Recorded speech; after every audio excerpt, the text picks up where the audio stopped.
Welcome to the Love Leap Podcast. We're your hosts, Adam and Anisha Leaper, just a couple of young millennials who took the leap from dating to married life. We're here to share the journey with you. Expect candid conversations with us and our guests, covering everything from the first dates to the early years of marriage. So take the leap with us on the Love Leap Podcast. Welcome to our episode. Are you going to sing with me? Go ahead. Welcome to our episode. Welcome to our episode. We just came on to say welcome. See how you're doing. If anybody knows what that song is or where it came from, please put it in the comments below if you understand the reference to that movie. An amazing movie. To give you a hint, the words is "Welcome to Illyria." Yeah, that's the real song. Welcome to Illyria. Welcome. You get it. So, no points for the cheaters that look it up on YouTube and just type in "Welcome to Illyria." Because I doubt it's gonna pop up. It'll probably pop up, but I doubt that they're just gonna say it to feel like they get brownie points, and they're not OGs that actually watch the movie. Y'all don't talk underneath the comments anyway, so nah, y'all don't chatter enough. We don't have a chat. No chat. Just as no chat. I guess I'm talking. Skippity Riz, none. Skippity Ohio toilet Riz. That's us. No, that's our chat that we don't have. Skibbity toilet It's chat. very Sigma. It's not Sigma. It's not Sigma whatsoever. Yeah, no, we have no Riz. The sixth graders will get this. Mm-hmm. They'll understand this. But welcome back to now episode 4. Absolutely. Here, let me cheer. Well, let me say it again. Welcome back to episode 4. There we go. So, let me pull out my notes. So we left off talking about, we just got to that great expedition that you and Braxton had from episode 3, moving on up, and how, fun that was for you two. Mm-hmm. Great bonding moments. Yeah.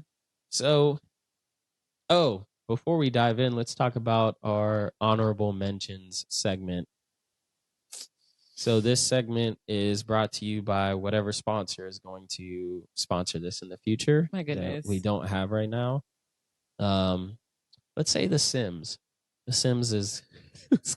I'm looking at The Sims unofficial cookbook. So The Sims is our sponsor, our potential sponsor in the future. You can't do that. I don't think you can do that.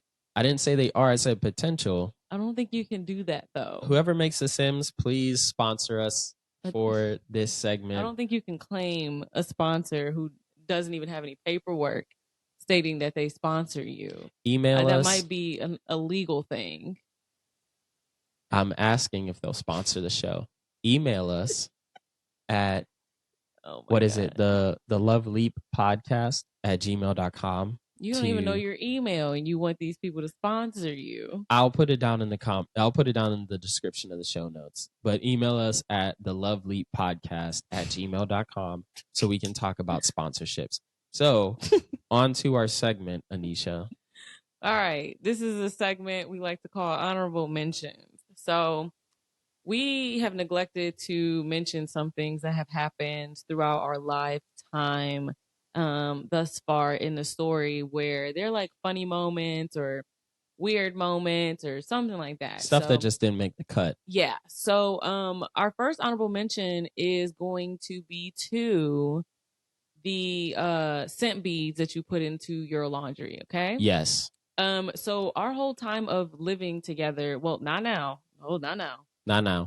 Our whole time of living together from Fort Lee to Richmond, we were just using scent beads as laundry detergent, and we thought that it was laundry detergent. Yes. One day I just happened to be washing clothes at my parents' house, and my mom was watching me, and I just poured a cap full of the scent beads into the washing machine with the clothes. And she said, "Aren't you going to put soap in that?" And I said, "It is soap." Like, that is soap. What are you talking She said, about? absolutely not. Crazy that is lady. not. Yeah, you're crazy. She said that is not soap. Those are scent boosters. There's no soap in it. So this whole time, we both were just dirty.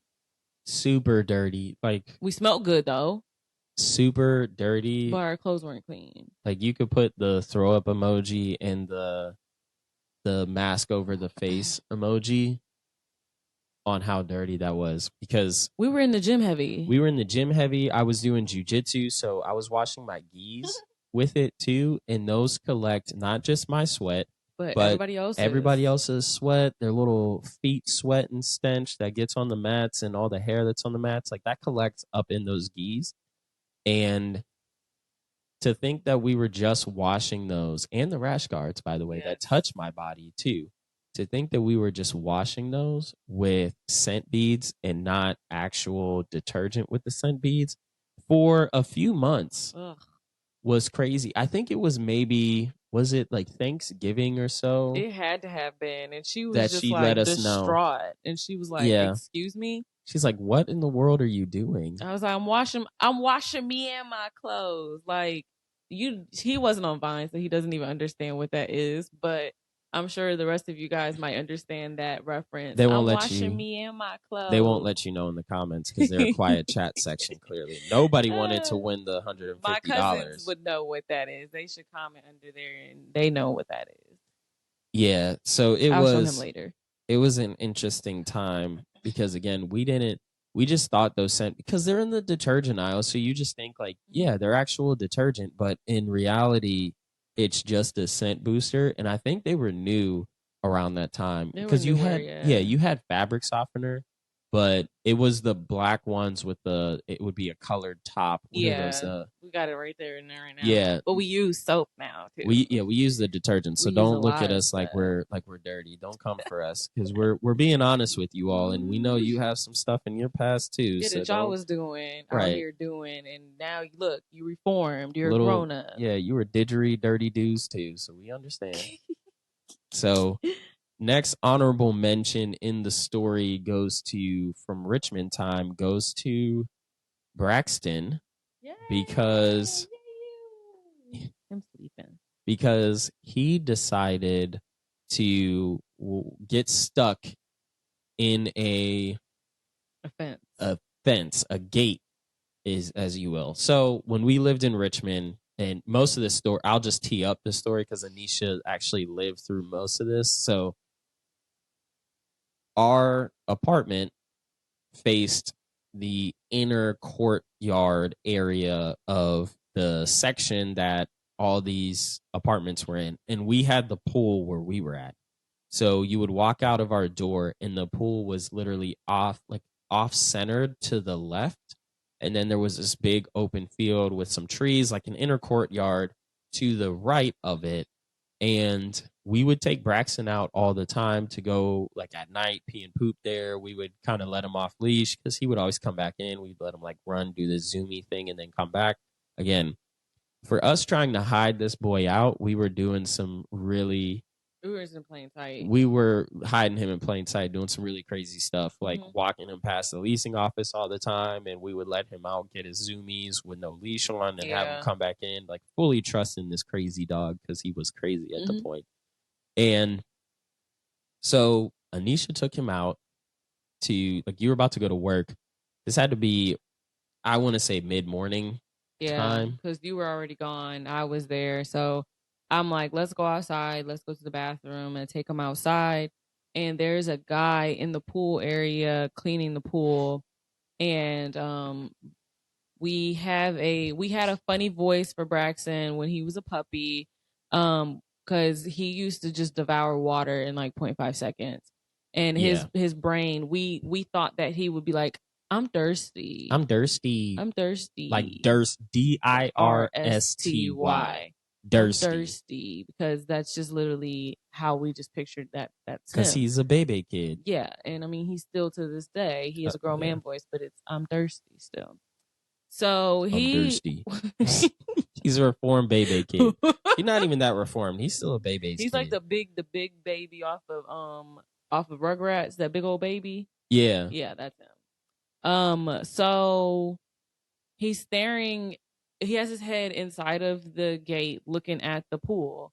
And that's what I'm thinking he's like saying, I'm thirsty. He's like, he sees all that water. He's like, how am I going to drink all this by myself? And mind you, he was cute because he had the little beagle ears still. Yeah. He was little. And so he's looking and he's like this and he's turning his head and he's looking. And then I hear him squealing. And I was like, what is he squealing at? His body, he swung his body to the side. His body was stuck halfway in the middle of the gate. So like he's just like kicking like a baby deer. He's kicking. Yeah. And so I'm like, oh my gosh, like I'm panicking. But like I'm on Google Duo with my mom because my mom has an Android. Boo. Yeah. Boo. Hold on, I got a booing here. We have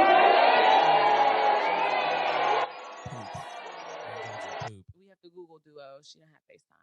She ain't have FaceTime. And I'm like, hold on. I'm like, Braxton's stuck. He's stuck.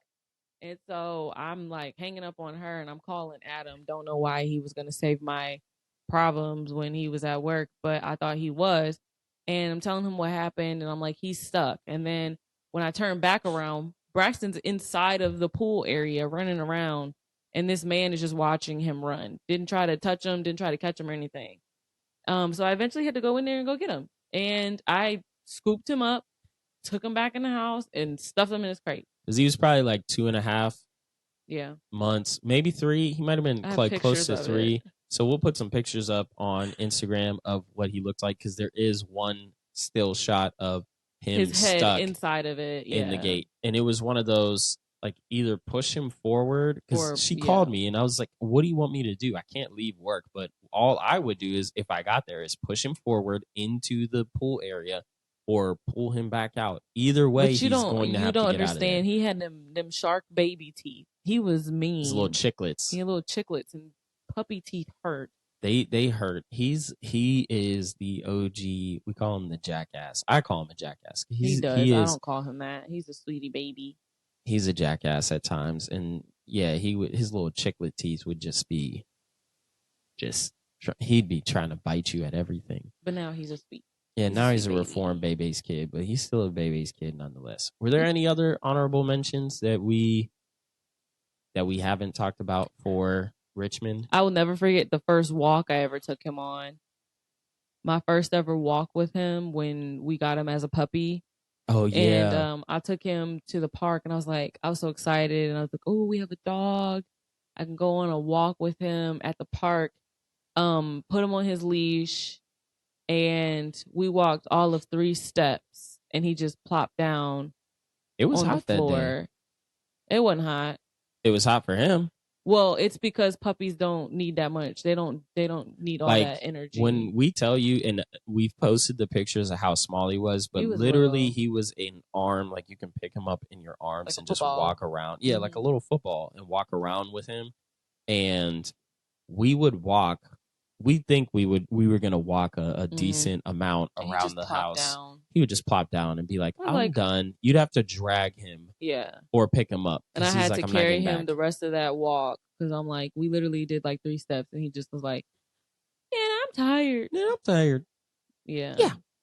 Like we would walk like in between the 2 apartment complexes or like the 2 blocks of apartments in between us, like the walkway to get to the other side, which had the parking lot.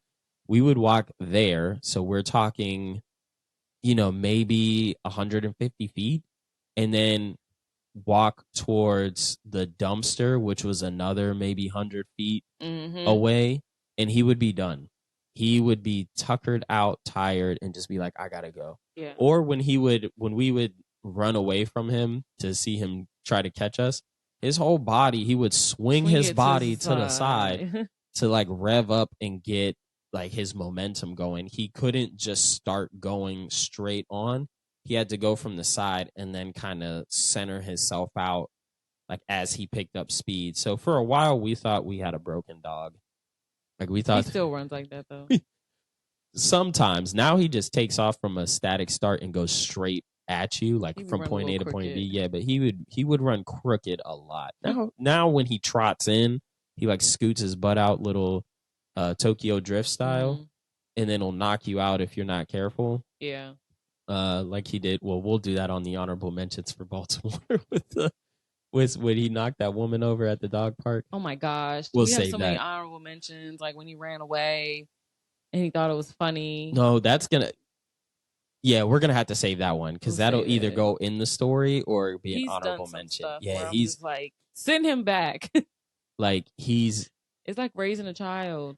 Like if anybody's on TikTok right now, there's a trending sound about show me your bad dog. I have video footage of all the stuff that he did before he got trained. That's him. Even when he was trained.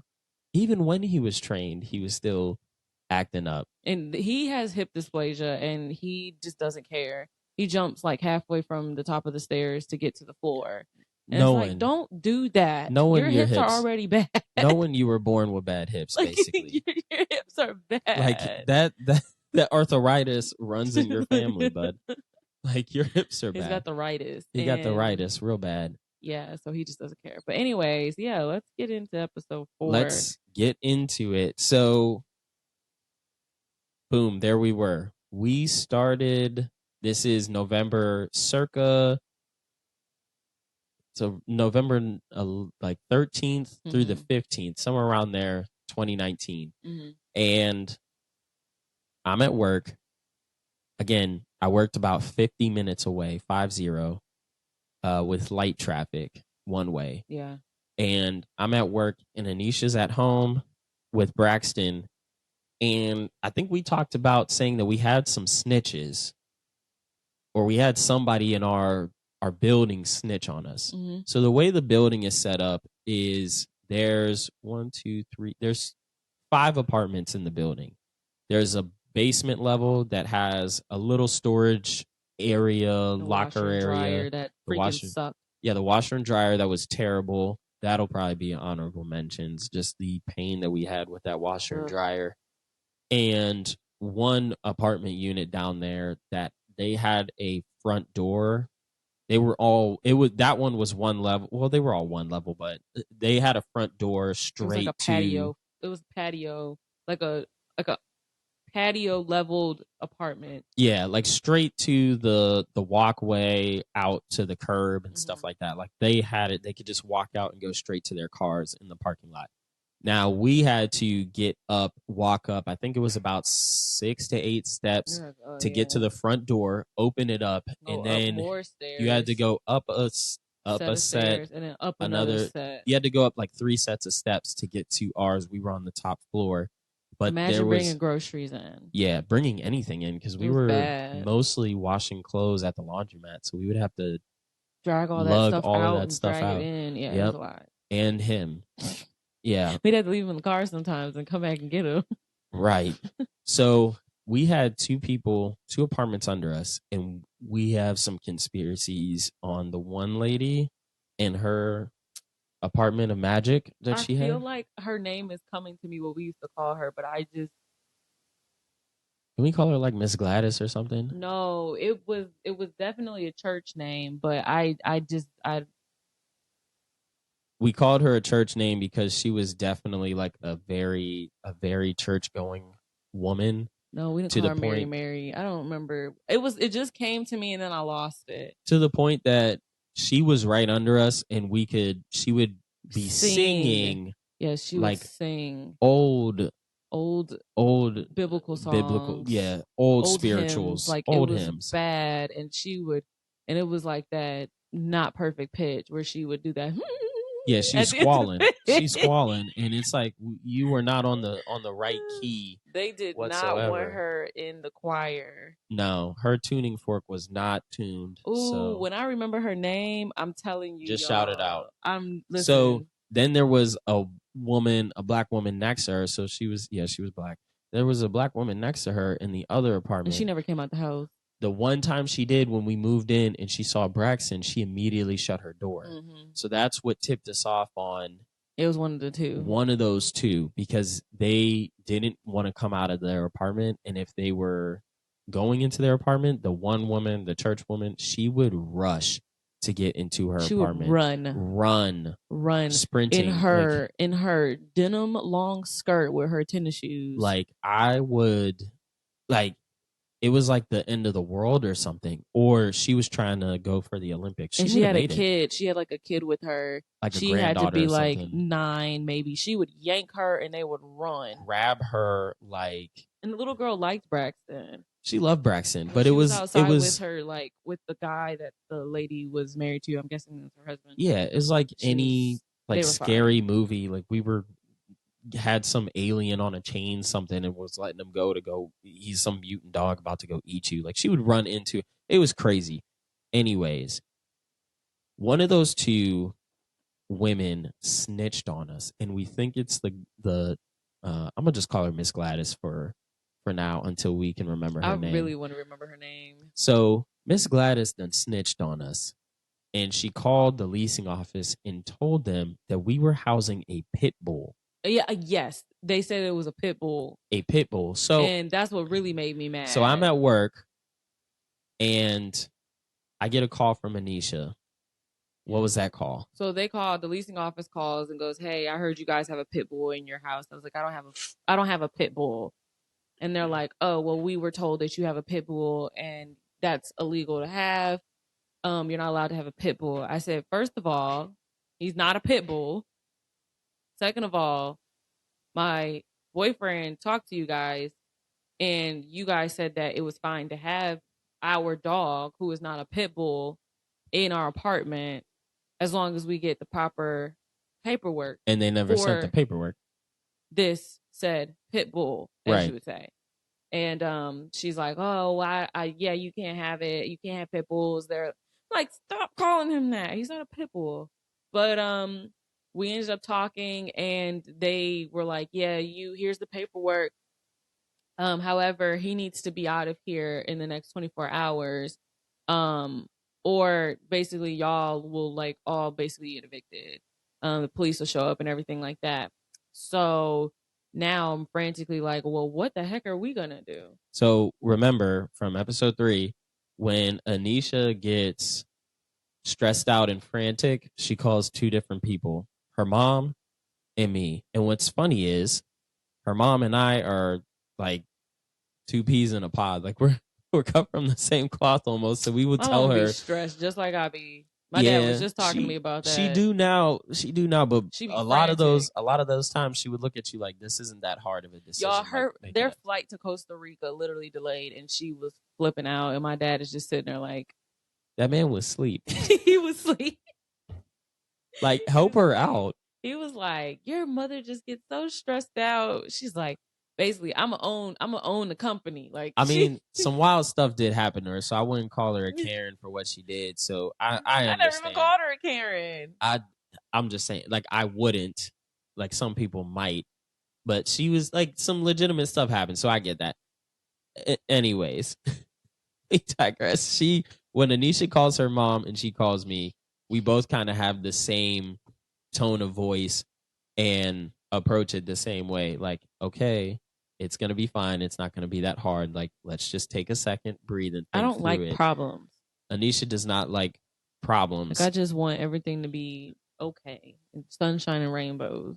Yeah. So then she calls me. I'm at work. I step out in the hallway to take it, and I'm like, that's ridiculous. So then we end up having to get so this is the week before Thanksgiving. We have 24 hours to get him off the premises, or the police will be at our front door, opening up our apartment and getting everything that we own and throwing it out on the street. And we had just moved and took the keys for this spot. So we have nowhere to go at this point. So we decide, okay, well, I can't leave work. Anisha's not working at this point, but I think she had maybe an interview or 2 lined up like the following week or so. So we get her a rental car. She wasn't 25 yet, so she couldn't get one herself. Mm-hmm. So I had to get it, but put her as a second driver, pay the money for it, get her in a rental car, put her and Braxton in it, pack them up.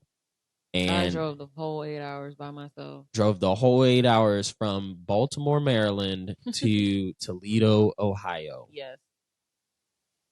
And this was, did you leave that morning or did you leave? Because we got it at night. Early. Yeah, you left like. I left dumb early. Like it was 3 a.m. or something. It was still dark out. Because we got the car at BWI. Yeah, it night. was dark out, and I remember driving, and almost at the halfway point, the sun started coming up. I remember that vividly. Because then I had to go to work, and everything was cool. The property manager ended up calling me and thanking me, but he sounded like a douche. So I was like, whatever, dude. We asked you for this paperwork weeks before we took the keys, and so you never stupid. gave us anything to get this started. So we had to start the process. And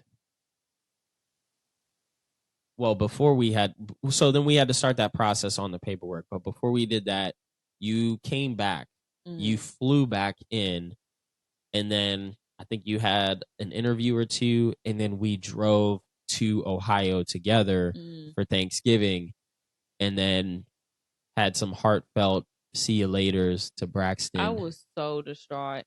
He was a little booger, and I didn't. He was bad, but we were attached. Like, he was around us all the time. So it was like, dang, like, I really got to leave my dog here, all the way in Ohio, and then we're 8 hours away. Like, yeah, that's gonna kind of hurt anybody that's attached to their dog, really. Yeah, and just seeing how he was when we were leaving, and he was confused, like, well, why are you not leaving me? Like, it was a little rough. And Anisha has gotten way better with this, but we had to have multiple conversations that Braxton is Leave not me alone. a My human God. child. He's a dog. Oh, and you gotta, do certain things. That's the person who wants, he wants another Rottweiler, but he wants a girl because he wants the girl to follow him around like how Braxton follows me around. That is her shadow, and he wants to be included. Yeah, so he just wants to be included. Yeah, just have two dogs. Plus, I want Braxton to go through the pain of that puppy phase when he put the torture on us. Me and Braxton are like, I am a little bit, but he grew on me. He grows on me, so. But he hangs out with him sometimes. Like, when I'm gone, he'll be like, "Where's Braxton?" He's like, "He's upstairs." Yeah, we be hanging out sometimes. He said sometimes like, "Oh, he's down here with me," but Braxton's gonna go anywhere that I go. He's sitting right next to me right now. Yeah. And at this point, when we left him, my family hadn't seen him in a while, so he was a lot bigger. He was full grown at that point in time, but he wasn't a year old yet. Yeah, he was. He was about He would have been 8. No, he would have been. No, he was 4 to 5 months because he spent. Oh, the last time they seen him. He spent 5 months with them, so he would have been. He came back in February. Oh no, he came back in. He would have been 7. He would have been not 7 months. Yeah, 7. No, 6. Sorry, y'all. Math isn't our strong suit, as you can see. I'm not even worried about it. I just know that he was still a puppy. He wasn't. Yeah, he was still a puppy, yet. But he was the size that he was going to be for him being a full-grown dog. Yeah. He just wasn't a year old yet because he hit a year old when he was there with your parents. So we did everything that we had to do, filled out all of our paperwork, got him certified as emotional support animal, and then we got hit with some other bad news. And when we say emotional support, we didn't go online and just print off some fancy certificate. We went through the full blown because they were looking under this process for us. He had to get a temperament test. He had to do all of this stuff. Temperament, and then crazy. They were like, we were like, okay, we did everything. Yay, we can bring him home. Almost close to his birthday. And they said, no, he needs to get snipped. Yeah, we need the receipt for him neutering. Being snipped and neutered, and the doctor like signing off on it that he got snipped. That was probably one of the worst things that we could have heard, though. I mean, now I'm just like, it is what it is. Like, but you can't take at that time, it was probably really bad because if you have ever seen Braxton or you've known him, he is beautiful. And I'm not just saying that. I'm not saying that. We get that a lot from doctors. Like, doctors who have bred in championship Rottweilers and have done like championship Rottweiler shows for years they all said the same thing. And we're talking about vets in every state that we've been in has that said something have about said him them. being beautiful. And this is my first time ever saying it, because I'm like, y'all are just saying that, like y'all are just saying it. But like, I just went to my childhood best friend's graduation party. Shout out to Elena, all that, Dr. Elena, Dr. Elena. and I'm sitting in a huddle with her and like her parents and her brother and like some other people. They're talking about Braxton.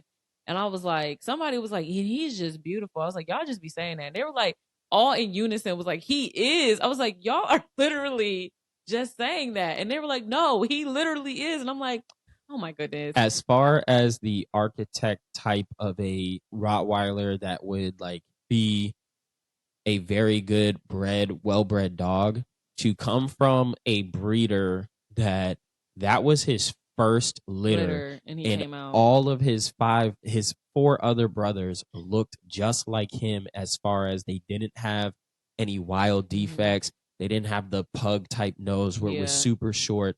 They weren't American Rottweiler standards where it was super long. Like, he has the perfectly blocked head, like the dock tail. He has the quintessential perfect look of a Rottweiler, and has been confirmed by multiple people. When his one doctor said better. He was the Ferrari of dogs. He was the Ferrari of dogs. He like, said he was the Ferrari of Rottweilers, because I think that was that one that your dad took him to, or you took him to, that actually had the trophies. Oh yeah, the Rottweilers. That's where he got his that's where he got snipped.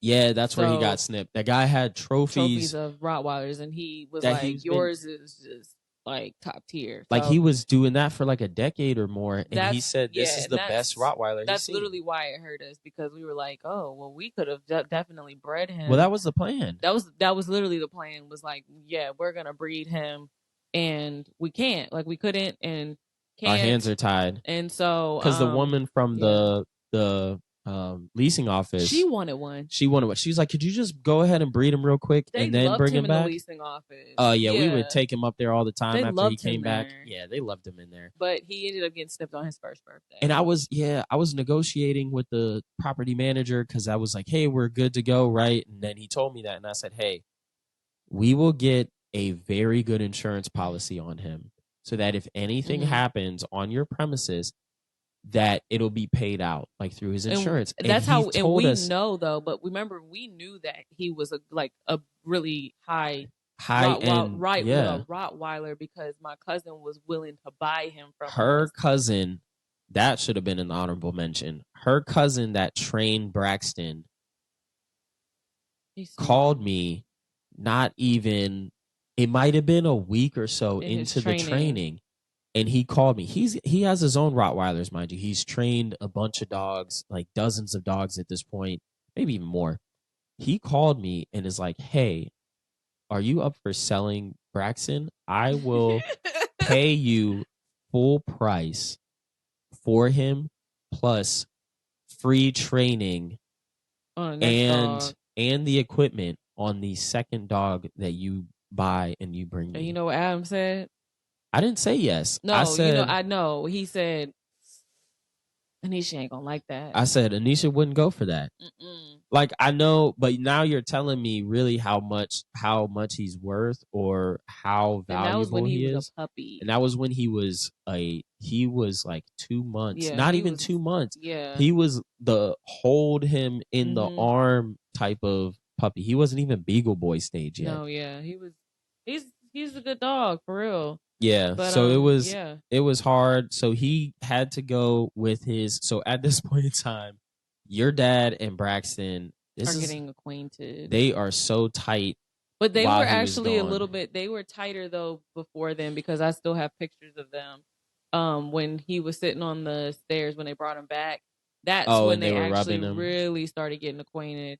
And because he would take him on rides all the time. Yes. We wouldn't take him on car rides at that point. So that's when they really got acquainted, and that's when now, whenever I go to Ohio with Braxton, I get pushed to the side. Yeah, I'm the second option as the favorite person. Yeah, Braxton has a hierarchy of his favorite people. My mother-in-law and myself are at the bottom of this pyramid, and Anisha and her dad are at the top. Mm-hmm. Now, her dad is at the tippy top because when he went over there, when we had to wait to try to get this process done, he would take him out on rides, roll the window down, let him get his ears out the window, and just be fun and be free. He's a grandparent. He does stuff that he's not supposed to. Yeah, he no discipline type of stuff. None. They wouldn't keep up with his training like half the time. Still to this day, there's things not be like, stop doing that. Don't let him do that. They would feed him so much food. They go into the bathroom and they turn on the bathtub to let him drink out of the bathtub. Yeah, the bathtub spout, the faucet, like, and stuff like doing that, just like, crazy stuff. But that's his dude. He'd say, "My dude, my dude." That's him. That's his dude. So they were thick as thieves. He would take him over to work with him because everybody at your dad's job, everybody loves Braxton. Everybody knows Braxton and loves Braxton. It's like, oh, I can't wait to see him. I follow him on social. Your dad would post pictures of Braxton online all the time. His Facebook photo for the longest, his profile picture was Braxton for the longest time. The one with him with the antlers in the snow for the longest time.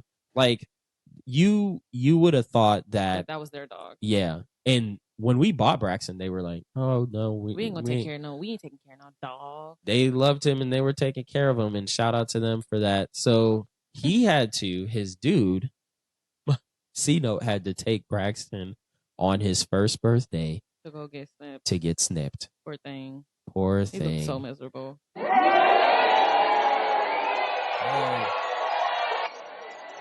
felt betrayed. He was like, "How could you?" Mm-hmm. My favorite guy. Yeah. Took him to get snipped. Oh, your voice sounded really good when you're like really close to it. But I'm touching it. That's fine. No thanks. Okay, whatever. So he gets snipped, and then they're like, "Okay, well he can come back." Yeah, so we ended up going back. We met halfway in Pittsburgh. Pittsburgh, for all my Pittsburgh natives. They call it Pittsburgh because they're Browns fans. Yuck. Losers. So he's the only one that's a Steelers fan, but he's not even a Steelers fan, y'all. He's a fake Steelers fan. He reps the Steelers. He reps the Steelers when it's profitable for him, when it works for him. When it's against the Browns and the Ravens. Only absolutely. When they have a good season is when he reps it. Ask him how many jerseys he has.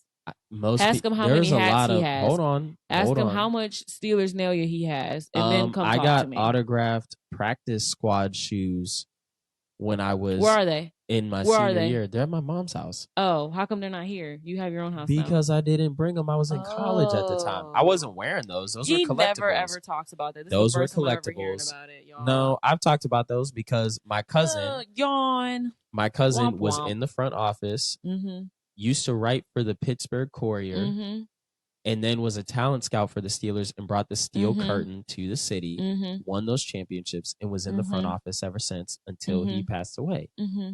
And I've told you that, so stop acting like that. Okay, so when's the last time you actually watched the game?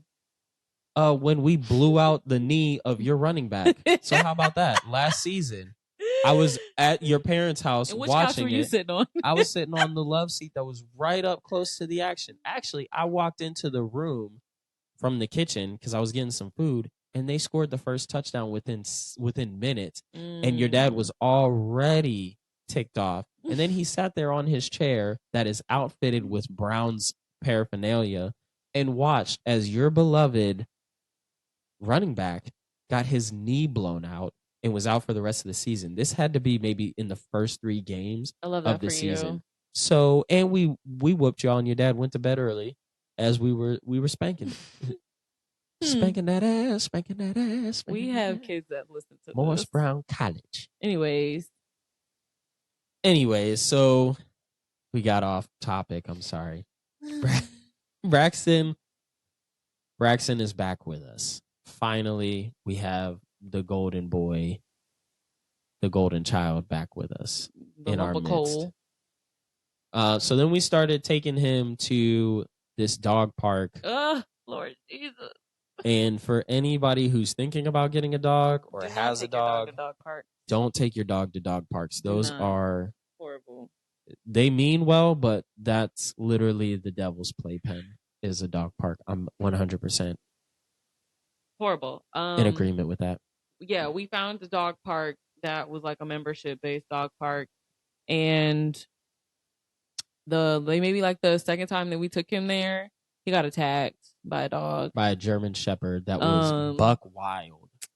It fighting was other dogs. Yeah, and this dog like came clear across the yard running towards Braxton. And Braxton, at this point in time, he hadn't socialized with any other dogs. But he wasn't. So we used to call him the big kindergartner. Yes. Because he was younger than most of those dogs, but he was taller than a lot of them. And bigger. But he just loves, like certain dogs, he loves. His favorite dog friend is a Frenchie. Yeah, BB and Bianca's dog is a Frenchie. And so, like he plays very soft with smaller dogs. Like he's a gentleman. He's nice.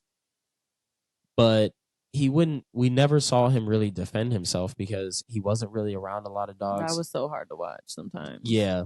It would just be so bad. And I mean, like, he eventually started fighting back. Yeah. And defending other dogs we've seen, but that was a very, very bad time. That was one of those situations where you don't know anything, so you just do it. Just like with putting him in kennels and stuff like that. Like, you remember when we put him in that kennel and he had kennel cough? Oh yeah, wasn't that near the wedding? We'll talk. No, that wasn't. Wasn't it? Yeah. No. That was before then. But because you were gone, but it was just during my mom, and he had kennel cough really bad. I was like, oh my goodness. It wasn't around the wedding. That was after the wedding. Yeah. Because I had my wisdom teeth out. You had your wisdom teeth out? No, I had my wisdom teeth out after the wedding. But kennel cough was before that. I know that for a fact. You had your wisdom. I was with you when you had your wisdom teeth pulled out. I know that. And we're going to talk about that because that was terrible. It was a terrible time for me. It was not fun for anybody. Before then, though. But no, that was before the wedding. But yes, it's just like certain things that you just don't know. And they spread so many diseases and stuff inside of dog parks and stuff like that. But it's just like the temperaments of all of these dogs, and you put them inside of like a big old field like this. Obviously, it's just going to be bad. Yeah, it just has the potential to go wrong more times than it has the potential to go right. Even though we met a good group of people out there that started, I think we were in a group meet for a while because they called it, what was it? Joey and his dad, he called it the Playas. Yeah. And he would get a group of dogs that had good temperament. His dog liked to be chased around all the time, and Braxton just loved to chase. And Braxton wasn't the greatest dog to be at the dog park either. Yeah, because he used to do some stuff, and I'm like, don't do that. He would pounce like a lion. So he would lay down in the corner and then wait until a dog runs in front, like past him, and then he just runs towards him. He cleared this brown, it's like dark chocolate poodle one day. And we would try to stop him because we had an e-collar on him before. Like we were learning. So he wasn't really trained to it, but I was trying to learn how to do it myself and then do it, with him on YouTube and stuff like that. But anytime we would see him do that, we'd try to break him out of it. Mm-hmm. And he laid down, he waited. This dog wasn't even looking his way because some would kind of look and stop. Yeah. And it was just trotting along. And he ran into it like a car had run an intersection. He had no manners. And blindsided this dog, knocking him over. And Braxton just steps over him like a linebacker just trucking. He had no manners. Somebody over and just stepping over them. He had no man. He didn't care if the dog was hurt or not. He would just walk over like, oh, that was fun. Let me go do it again. Like just terrible. It was so bad. It was just so many dogs that were like, some of them were territorial over either toys or other dogs. But yeah, he knocked that older woman over. Oh yeah. So what was her name? Shayna's owner. Shayna's owner. Shayna. Yeah. And she'd be like, she'd see him. What did she used to call him? She would either call him Baxter. She would call him Baxter. Hey Baxter. And Braxton just be sitting over there just shaking his little butt and like, she's like, oh, Baxter. And then her dog, Shayna, would just like lay down and go on her back and just be like sitting there. She's like, Shayna, get up. Shayna would just lay out. She's like, I'm not having it. Yeah. Like she just dig a hole and just fall in it. Yeah. So we were actually the hole plays into that. So there was a hole in the dog park that people were trying to, I guess we were trying to fill it. Because these dogs, some of them would just dig literally deep enough holes that you couldn't see on the horizon. But if you walked Dogs in there, are you're literally gonna so funny. Either a dog's gonna mess their leg up or a human's gonna mess their leg up. Yes, and they kept running past it, and it And was it- like yeah. we were like standing in the way so they wouldn't like fall into it. So it was Shayna. It was this little pit that was, I can't remember what the pit's name was, but she was so electric and full of energy. And it was Braxton. And they were playing with like a tug or something. They were playing with something that all three of them had. Either two of them were tugging on it, and Braxton was just being the big kindergartner following behind them, or what. But all three of them are in this little gaggle together. And like we said, Braxton will drift. So these dogs are drifting, and they knock her Shayna's owner over. She's literally an older woman. She like was in her, she had to be in her 60s, maybe high 60s, early 70s. Yeah. They knocked her over by this hole, and she falls over and is just like, slow to get up. And then Braxton and them are looking at her and like just stepping over top of her. And still playing. Like, they're playing a little bit, and then Braxton's like, "Oh, are you okay?" and starts like licking her. I'm like, "Dude, get out of the way! Like, you're not helpful. Just move." Yeah, he's a mess. He was a mess. But by that time, Dre had he had a lead on a job for you, and by that time, you started working. Yeah, I was working. I was working at State Farm at Renita Provost's office. Renita Provost. So shout out to the team at that time. It was just me and them, Kirsten and Ryan. And then Doug came. Doug. Doug. The escapades of Doug, the stories of Doug could be its own segment. Yeah, so I was there working there, and at this time we're kicking it with Dre and Mo like every so often or whatever. Well, because they lived like 10 minutes from us or so. Yeah, they didn't live too far. They lived literally about 10 minutes. We would go past their house to get to the dog park that we were taking Braxton to. So we were, if not over their apartment a lot, we were meeting up with them. We were doing stuff with them just all the time, talking to them all the time, hanging out all the time. Yeah. It was a little bit slow around this time. Let's see. And then we get into the end. Now we're like towards December. Well, we skipped a bit because we talked about Braxton coming home and taking him to the dog park. But when we started hanging out with Mo, and in the interim time when Braxton was gone, right? So we're going to backtrack a little bit. I know some people don't like that. But in the interim time when he was gone, we were hanging out with him a lot because we don't have a dog, so we can kind of do that. We were going out on dates and doing other things. And it's now the New Year's. It's now New Year going into 2020. And we had the big New Year party. Yes, that was when we lived in Maryland. We had a time. Like a time was had. Yes, definitely. So there was a New Year's party. Dre and Mo let us know. And we ended up going, let's see, Dre and Mo were there, Jordan was there, Meech was there, Dave was there. Yep. Vashti, Devin was there, Mookie, Courtney, Street. I think that's it. Meech. Did you say Meech? Yeah. And then Meech's ex at the time. Yeah, Meech is who he was dating at the time was there. And we had a blast. They got an Airbnb in downtown. Downtown. Baltimore. It wasn't too far from you could from the rooftop of the Airbnb, you could see the football stadium. So it was really close to the action, to everything, like bars and stuff. We had a time. We had a time. The one thing though that always sticks out to us is so if you don't know, Vashti is a photographer, videographer. And that was my first time ever meeting her, but Adam has known her. And we were having a conversation, and she's talking about, so like, when are y'all gonna get engaged? You know, like I want to do the video, the photos or whatever.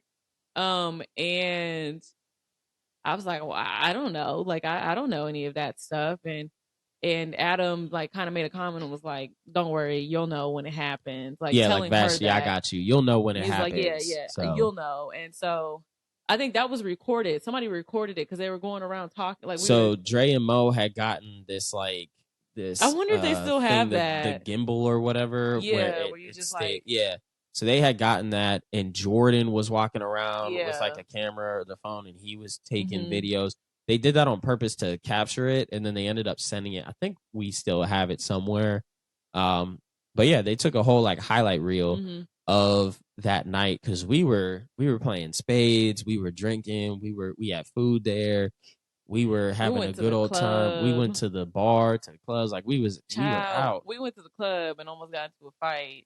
Yeah, Buddy was acting a little bit too tough. Like he was in the wire for real, and he was about to be put on the Yeah, me and wire. Jordan cannot be around each other most of the time. So And yeah, you can't be around a few different people that I introduce you to mm-hmm. in my fraternity Mm-hmm. or just adjacent to the Jordan is one fraternity. of those people. Mm-hmm. Jordan, and so Anisha has, I would say, different personas or different elements of her persona that gets heightened when she's around certain people. So when she's with Jordan, the whole like baby's kid, We're two crazy, bad kids like together. I'm just here to do hood rat stuff with my friends. Mm-hmm. That the Lamiltons of the world Yeah. is Jordan and Anisha when they're together. It's literally Lamilton times two if you watch the Boondocks. Like I just do bad stuff with my friend with my hood I rat smoke friends. cigarettes. I Yeah. smoke cigarettes with my friends. Like that's them. Like if you were to leave them alone, they'd be getting into stuff. You'd be like, stop getting into stuff. Mm-hmm. When she's with Cortez, the the housewives bougie elevatedness comes out of them both. It can be either fun to watch or sometimes tiring to watch. Yeah. Because they just be like, "Oh, I don't like that. Oh, you did that. Oh, no, nah." What do they have on? This is We went, yeah, like the brunch that we went to. That'll be later, but it's just when they get together, it's very the bougie comes out in full force, and it's hard to stop them. And then you have Bianca, Brianna. That there is just already just too much. Y'all act like you just throw caution to the wind. Let's just our brains turn off. We let the men think for us. We don't think of anything. Our brain does not work. It's elevator music playing, and we do stuff that will most likely we're not supposed to be doing, like running up the street. I was trying to run past the. Yeah, I was trying to run past the little speed checker to see how fast I was running in flip flops. Like, and we went exploring. You remember we left you guys and went up the street and was walking around. There's a Jimmy Choo store up the street. Why are you up the street? There? This is Pittsburgh at nighttime, and you've never been here. Why are you up the street like this? And then Crazy. Ashley, I'm calm, but she gets me way too drunk. But now she can't because she's pregnant. Yeah. But she gets me way too lit. But we just do throwbacks and we just talk about how much we love each other. And we play B5 and Chris Brown and Day 26 and stuff like that. So yeah, it's different moves for different people. It's funny to watch, but yeah, they just be crazy. So we're with Jordan, so we know. So we're with Jordan, and he's so the baby kids, like I'm gonna do hood rat stuff and fight people, is her and Jordan. So this dude is, we walk out of the club, we're going back to the Airbnb, and Buddy had a little bit too much to drink, and he was with his girl, and he was trying to act a little tough. So we were talking like, we're walking to where we're going, but he's behind us, and we're just like, yo, chill out. Like it ain't that real. This ain't what you want. And he starts, again, it's Baltimore, Maryland. It's below the Mason-Dixon line. It's still a little warm. So he actually, he had like a whole jean fit on. And he took his jean shirt off and had nothing else on under it to try to show his little bird chest. And like his girl's trying to stop him and stuff. And I'm just like, this is not what he wants. And Anisha is in heels, and her and Jordan are talking about, I don't know who he's talking to, but if he keep talking, we gonna have to turn around and knock him out. And I'm like, you're in heels. Like, keep walking. She's like, no, I don't know who he's talking to. And she's trying to turn around.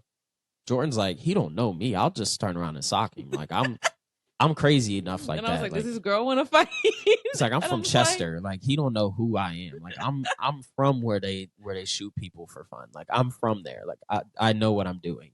And Dre and I are like the most sensible ones. Like, if he starts something, we will finish it, but we're not going to antagonize this guy. No, they were all like, yeah, let's just rumble him right now. Mhm. Like, let's go find a bottle And like, let's fight his girl, even though and she let's didn't fight want to his fight. girl, even though she wanted no smoke and was trying to stop him. Let's just go beat them both up. Yeah. That was the vibe that was happening as we're trying to walk back to this Airbnb. Yeah. We went home though after that, so it was okay. It was fine. We found Street passed out. Yeah, it was a time. It was a with time. her. Yeah. It was a good time though, but it was fun. So we had that, hung out with them. Braxton comes back home, and then the world stops. COVID.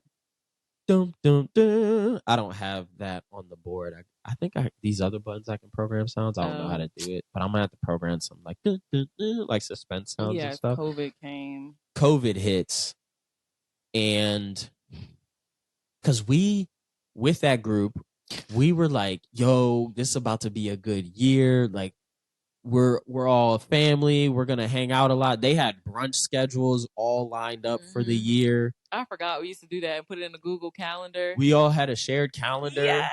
We missed a couple, and we were like, "Oh, we're gonna go on the next one." No, COVID had other plans. Yeah, and me and Adam, we don't watch the news. Like, we don't even watch it, like, to this day. And my parents think that it's just so bad that we don't watch the news. But when people started talking about it, we just thought this was a joke. Like, we didn't think it was anything serious. No. And then we went to the store one day to just go grocery shopping, and we were like, where's all the toilet paper? Like, this is gonna blow over. Like, yeah. Where is everything?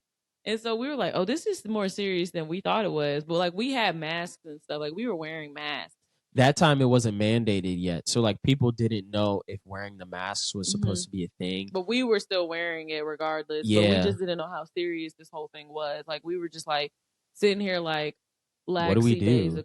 Because I remember being at work and we called a meeting. So I had placed my first like 3 or 4 people when I like made my first, you can call it sales, because I was recruiting, but it was tech recruiting. So I would place people into positions, and then I'd make commission off of their contract length. I'd make a certain percentage of the commission. So I had placed I was grinding. I placed my first 3 people with the same company for this bigger project that they had. So I was going to go meet with them, because that was the thing that we would do, is when you place your people, you would like meet with them periodically. And this was within the first week or so that they were working. So I was going to go do like an entry level meeting of like, hey, how's work going? Like, how are you acclimating with stuff? And everything was cool. When I got back and I was trying to put in my notes, they're like, hey, we're going to go party. Because it's a sales environment. They were always going to a bar or a happy hour. We go to the happy hour. I think a day or so later, this was either before or after, we had a meeting with the CEO and with the co-founder, like both of them. And we were asking them like, hey, like they were just briefing us on what's been happening with COVID, them not knowing what's going to happen. And we were like, okay, so I was like, I have clients to go meet. Like, what am I going to do about that? Like, about shaking hands. Because they made a rule that in the office, we're just going to either fist bump or we're going to like touch elbows, like elbow bump. And then it was like a week later, it seemed like everything was, if you're not a critical infrastructure type of employee, you can't go in the office. Yeah, y'all were out of the office, but Renita had us in the office every day. Yeah, like it was like insurance couldn't take remote. It was bad. Role. She was like, no, y'all are staying in here. Super old school. And I'm like, well, Adam was still going to the gym. He didn't care. He was still going to the gym. Because the gym didn't shut down. And I was like, he still goes to the gym. And she's like, that's negligent of him. So I'm like, all right, well, what do you want me to do? Shut up, Renita. She let us go out of the office for just a little bit, but our numbers were not where she wanted it to be. So she brought us back into the office.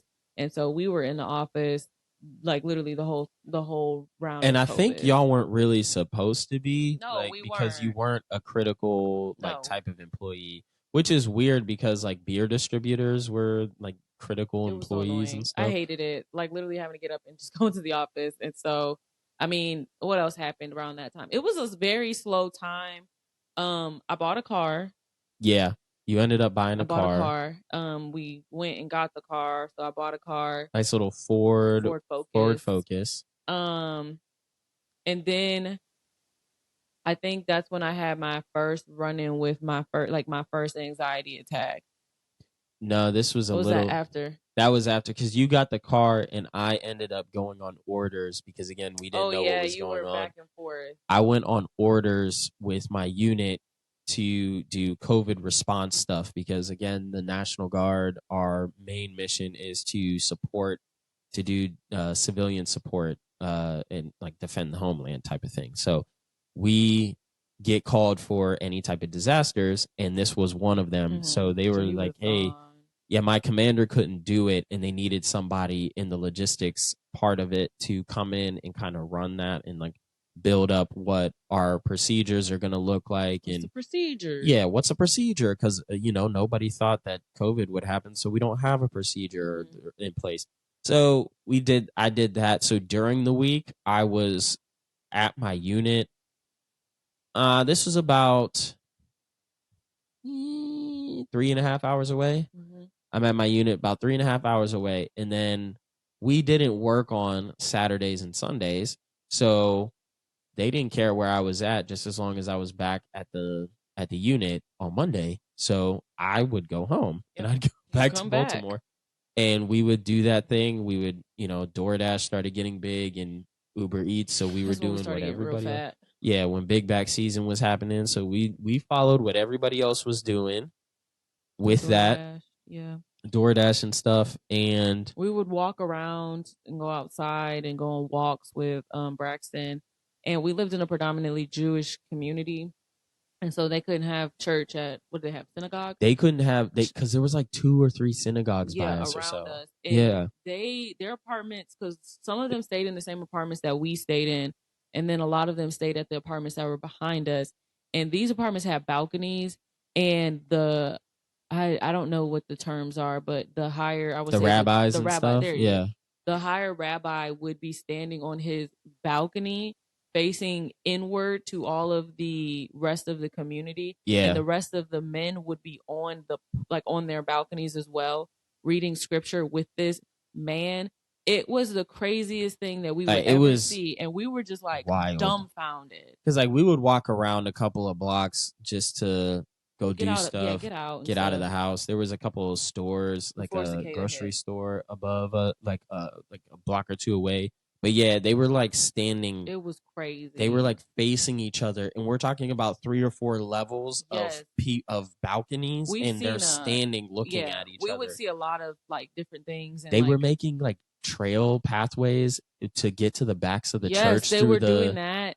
Through and the then woods. Do you remember when we had to look into that thing that they celebrated where they built like the tents outside of, because when we drove into our apartment one day, there was like these tent buildings outside in the front lawns. And we were like, what's going on? So I guess they have like a time where the men of the family sleep in the tents to get closer to. Yeah, it's some type of spiritual practice that they do where it was different. But I remember asking, it was interesting. The guy that I worked with, because he was unorthodox Jewish, and he was like, oh, that's probably what they're doing. It's like something that they do to get closer with God, where they sleep outside and look in the stars or something. Yeah, like there's no roof to it, but it's like 4 walls or so, kind of a tenish type of thing, and it doesn't have anything over it, so they can look directly in the sky. They were very interesting. Yeah, it was very interesting. Like you'd see the women outside walking and bringing them food and stuff. They would walk outside with strollers and like kids just running rampant around them. Yeah. You remember the guy that we lived by that would always be walking around with no shoes on, and he had a little girl. He'd be coming out with his feet out, and I'm just like, y'all are interesting because he likes Braxton. Technically, we were zoned in Baltimore City still by the street we were on. But literally a street or two over from us was city. like Pikesville, it was different. Oh, So yeah. when we would call the police, it would go to the city cops because that cop one time told you call the borough police, like Pikesville. What I need to call the Remember, police I think for? you got, I think something happened. Either, I don't know if you got stopped or something happened because I remember you telling me this, that the cop had told you like the city police are like very slow to respond and they're trash. So if you have any issues and I don't remember problems, that. call the borough cops, like call the Pikesville cops or something like that. I can't remember what happened, but I do remember that was the what he had told you to do. I think something transpired. It'll come back to us, and we might say it as an honorable mention. Yeah. But yeah, just COVID was a crazy time, and then stuff like was closing. Then it started to like partially open. In open Maryland, back it was up. so bad. It was just like It was weird. It would just go up and then it'd come back down and go up and then come back down.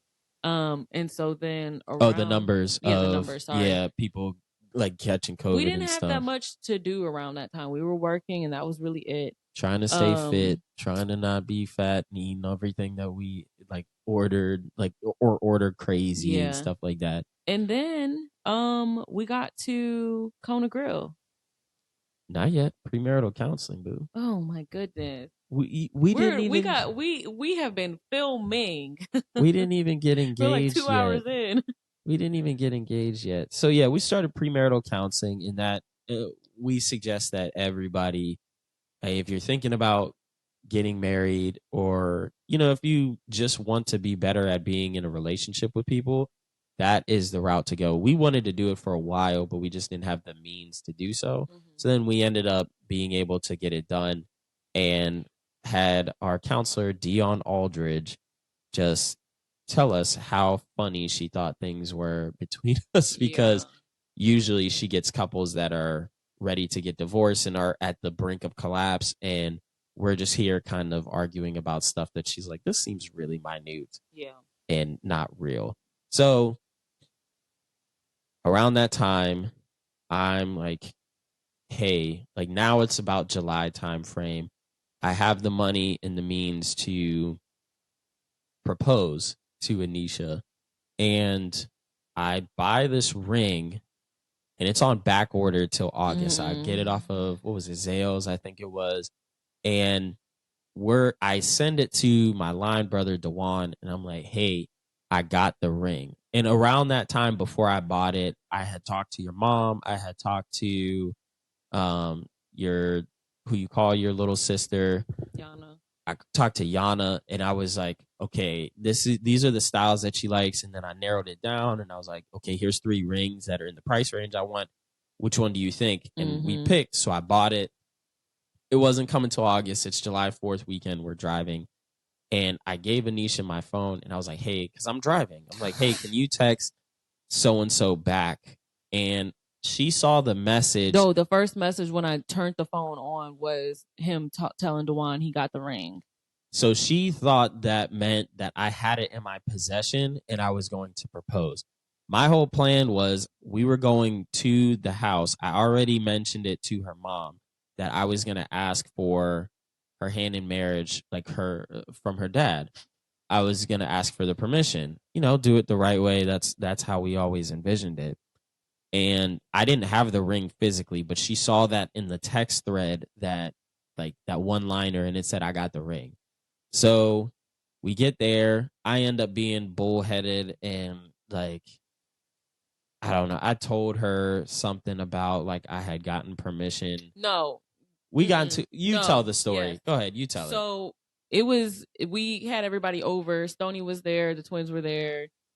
TT was there. So it was like a big thing that a lot of them were there. And we got into an argument about something. And Adam was like, you doing all this after I just asked your father for your hand in marriage? And I was like, not my brightest moment. I was like, why would you tell me that? And he's like, I said it because you were over here. You're upset. I thought it was going to make things better. Now, why would that make anything better? I walked away so quick, and I went to Stoney, Diamond, and Destiny, and I was like, y'all will never believe what this man just said to me. And I told them, and they were like, why would he say that? I said, I have no clue. Like, what possessed this man to look me in my face and think I'm gonna calm her down by telling her, well, I just had a conversation with your father and I got his blessing for your hand in marriage. I don't want to know that. It was a sweet moment though. So then we got into an argument about it, and she ended up telling me that she felt that anytime that we would get near or go to Ohio, that I was going to propose. So Because she that wasn't didn't. the first time that he had me do something in his phone and I seen something about this ring. Because the second time that I seen something, I told him about it, was he had me text somebody for something, and the picture of the box was inside of the text message.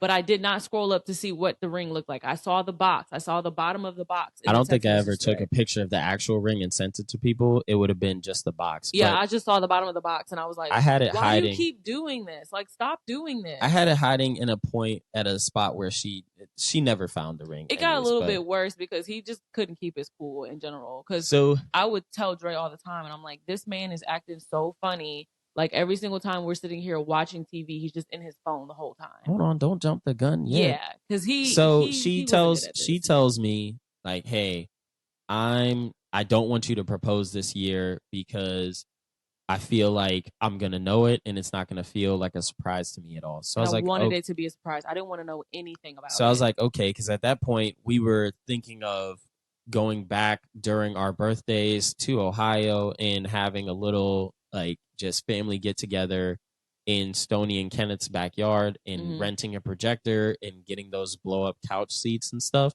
And we were gonna watch videos and movies out there, and we were gonna make a montage of pictures of our relationship and videos, and then I was gonna propose then. And it would have been after the time I would have already had the ring. So we had this whole thing in motion, and we had to cancel it because Anisha was like, I feel like if we go to Ohio, you're going to propose and it's not going to be special. So we canceled it. And then I came up with the bright idea with Vashti. I said, hey, why don't we just do it here? She'll never see it coming. And we'll do it in the fall. And so I started going to work, talking to your mom and figuring this whole plan out and planning it with Vashti and with Dre. So I had Dre send Anisha a message because, again, we had told you guys we were on this like brunch calendar. So he was sending a message that they were going to do this dinner party. It was for Mo for some reason. It was for his wife, Mo. And we were going to do this dinner party in October. And we're going to get the gang back together because it's been a long time and COVID and all this other stuff. So I was like, if you send it, she's going to believe it. If I say something to her, she's not going to believe it. So she believed it. And I'm like, okay, good. We're good. So some time goes by. Admittedly, like her comment was, yes, I would be in my phone because I had a whole planning team. My mother-in-law, she wasn't my mother-in-law at the time, but Laquita, my mother-in-law. Oh my God. I had BB and Bianca wanted to help me plan it. I had Dre, and I think Mo helped out a little bit too, but Mo would be the fifth like honorable mention. But those four were the core planning team. And Brianna would jump in and like helped out at some points in time too. So I had around 4 to 6 people helping out. So I was constantly getting sent messages of like peer spaces from Bianca and BB, like, hey, does this look good? Does this look good? Coming up with budgets. We were doing a whole thing to try to keep it under wraps from Anisha.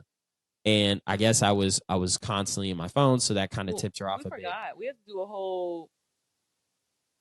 to do a whole honorable mention later on how we even got to the point of meeting BB, Bianca, and Brianna. Anyway, we'll do that because we forgot that. We'll do that in the next episode. Because we're probably going to have to end this pretty soon and then talk about like the actual engagement day starting in the next episode. So we're planning this whole thing just to kind of wrap up this episode, and we'll give you guys the actual like day of engagement and the craziness that happened afterwards.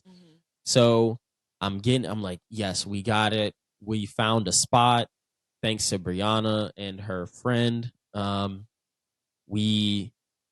and Bianca supplied the catering because it was through, I think, Bianca's like cousins, like their family. They did the catering for the event. Dre was running the distractions.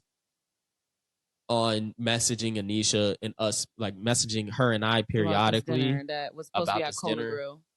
Yeah, because she asked one day, she was like, "Where's the dinner gonna be at? Do you know where it's at?" And I was panicking, so I texted Dre like, "Bro, I don't know where we're going. Like, can you just say a restaurant?"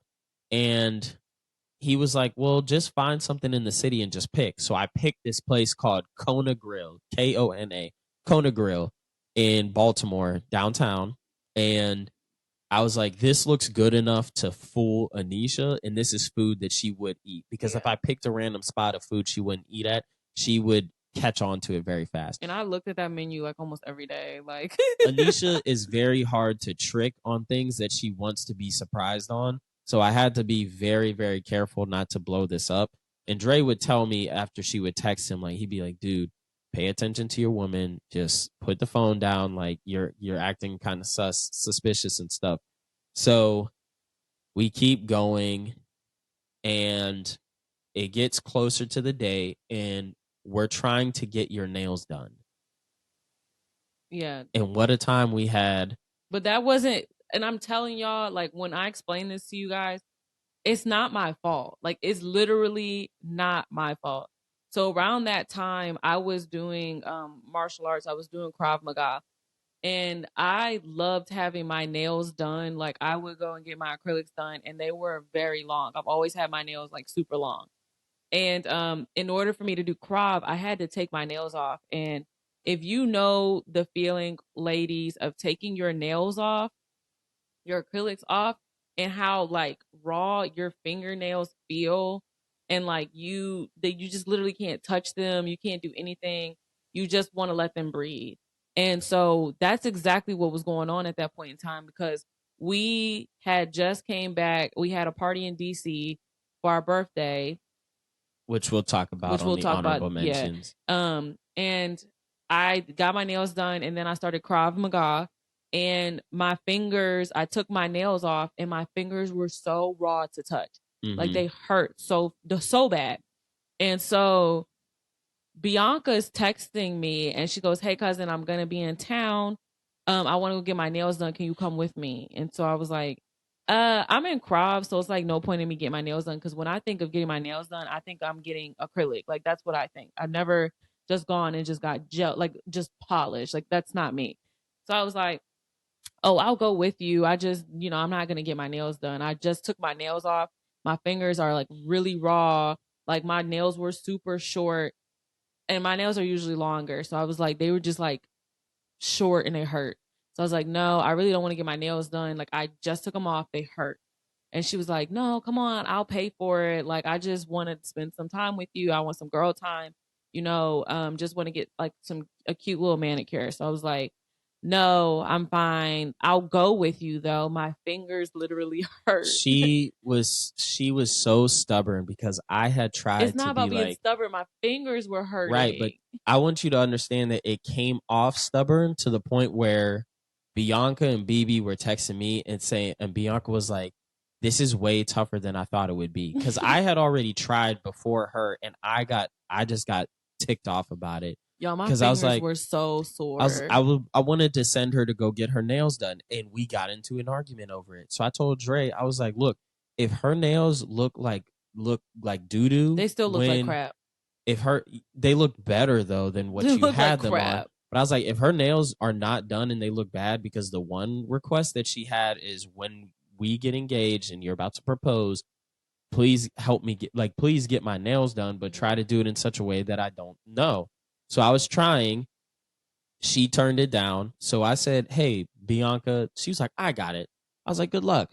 Because she is super stubborn and she won't listen. Yeah. She won't listen to whatever's not in her head. If my fingers didn't hurt the way that they did, I would have done it. But I was just like, yo, this, like, I don't understand. But that's not what you were telling anybody. But my fingers were in so much pain. Like, I was just like, I can't even do it. I can't even think about it. So I just didn't want them to like have to drill my fingers down and stuff. Like, it hurt. But that's not what you ever communicated until whatever. But way that's after. exactly what was wrong with me. So everybody was like, she's kind of stubborn in doing this. They actually get her to go. Bianca gets her to go with her. But the whole time that I was there, the only thing that I was doing was watching the live footage of my other childhood best friend, Ashanti and Kaylin, getting married.